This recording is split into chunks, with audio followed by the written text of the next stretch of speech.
Bij het traditionele feest op 4 december kwamen journalisten van Poont het eiland op om verslag te doen van Sinterklaas. Eilanders stelden dat net op prijs wat u te doen op Ruzje en een achtervolging op Ameland. De verslagjouwers vielen haar bedriegen, maar nevens haar docht de politie er neer mee.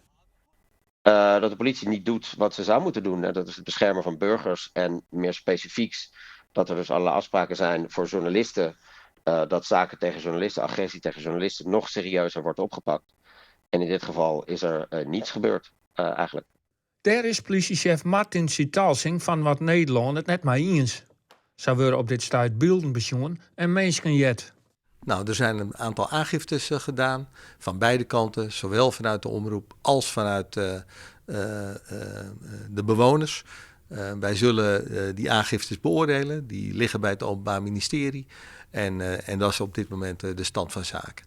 Nevens Sitalsing valt Omroep Poont het in en oor te verwieten. Zij hielden de journalisten de help van politie inschakelen moeten voordat ze op de boot naar het eiland stapten. Dus ze zijn er niet naartoe gegaan, denk ik, om feitelijk verslag te doen van wat daar gebeurt. Mijn indruk is dat er ook wel, dat men wel kon verwachten dat dit een spannende situatie zou worden. En dan zijn wij altijd bereid om te zorgen dat je op een goede manier en een veilige manier je werk kunt doen. Als dit je reactie is, in plaats van we vinden het verschrikkelijk wat er is gebeurd en we gaan onmiddellijk vervolging inzetten.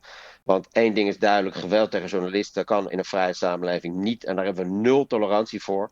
En we gaan dit keihard aanpakken. Dat had de reactie moeten zijn van de politie. Het is nog net duidelijk wanneer het politieonderzoek op Ameland klaar is.